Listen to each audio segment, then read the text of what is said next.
हम आपस में बात करते हैं, इसमें कोई बड़ी बात नहीं है। मगर क्या आपको मालूम है कि पेड़ पौधे भी आपस में बात करते हैं? यकीनन ये जानकर आपको हैरानगी होगी, क्योंकि ये बात स्कूलों में बताई नहीं जाती। इसलिए रेडी हो जाओ ये बात जानने के लिए कि हर पेड़ पौधा आपसे क्या कहना चाहता है और आपसे क्यों कम्युनिकेट करना चाहता है। पूरी जमीन पर इनका एक नेटवर्क है जिसके जरिए वो आपस में बात करते हैं। बचपन में हमने ये पढ़ा है कि दुनिया में दो तरह की चीजें होती हैं, लिविंग बीइंग्स और नॉन लिविंग बीइंग्स। आपके हाथ में मौजूद ये मोबाइल एक नॉन लिविंग थिंग है, मगर जैसा कि आप सब जानते हैं कि पेड़ पौधे लिविंग थिंग्स हैं। ये फैक्ट तो ठीक है, मगर आपस में बात करते हैं, ये कुछ हजम नहीं हुआ। क्या पेड़ पौधों में किसी भी लिविंग बीइंग की तरह फीलिंग्स होती हैं? क्या इन्हें चोट लगती है? एक बहुत ही बड़े फॉरेस्ट एक्सपेरिमेंट में साइंटिस्ट्स को ये पता चला कि पेड़ पौधों में हैरानकुन तरीके के सोशल स्किल्स होते हैं, जिनकी बदौलत वो आपस में डिस्कशन करते रहते हैं। जब आप किसी जंगल के ऊपर से गुजरते हो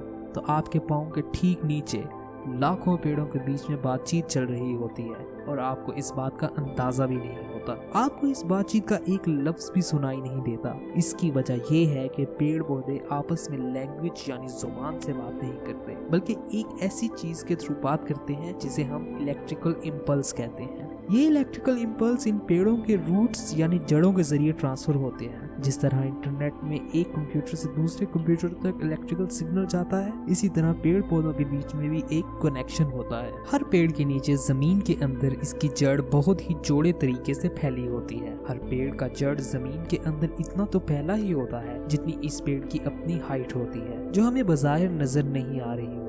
जैसे जैसे पेड़ ग्रो करता है, वैसे वैसे एक पेड़ की जड़ दूसरे पेड़ की जड़ से कनेक्ट हो जाती है। ऊपर से देखने से तो लगता है कि इन पेड़ों का आपस में कोई फिजिकल कांटेक्ट नहीं है, मगर दरअसल इन सब का आपस में बहुत स्ट्रॉन्ग बॉन्ड बन चुका होता है। ये सब आपस में कनेक्टेड होते हैं। आप ये जानकर चौंक जाएंगे कि एक पेड़ 200 मीटर दूर एक दूसरे पेड़ से कांटेक्ट कर सकता है और अपने मैसेज को पहुंचा सकता है। आपके दिमाग में ये सवाल उठ रहा होगा कि इनके रूट्स तो आपस में कनेक्टेड नहीं होते, तो फिर ये ऐसा कैसे कर पाते हैं? ये उसी तरह होता है जिस तरह क्लासरूम में एक कॉपी फर्स्ट बेंच से लास्ट बेंच की तरफ ट्रांसफर की जाती है। मतलब अगर ये पेड़ एक दूसरे पेड़ को कुछ भी मैसेज भेजना चाहता है तो ये मैसेज बगल वाले पड़ोसी पेड़ को भेजेगा और दूसरा पेड़ तीसरे को, और ऐसे करते करते वो मैसेज वहां तक पहुंच जाएगा। और चाहे पेड़ जितना भी दूर हो, ये मैसेज पहुंच ही जाता है। अगर इसको लॉजिक से देखें तो फैक्ट ये निकल कर आता है कि हर एक पेड़ दूसरे पेड़ से कनेक्टेड है और इसी तरह पूरा जंगल आपस में कनेक्टेड होता है। ये बिल्कुल इसी तरह है जैसे इंटरनेट के ऊपर एक कंप्यूटर किसी दूसरे कंप्यूटर से कनेक्टेड होता है। पूरे जंगल में एक नेटवर्क सिस्टम होता है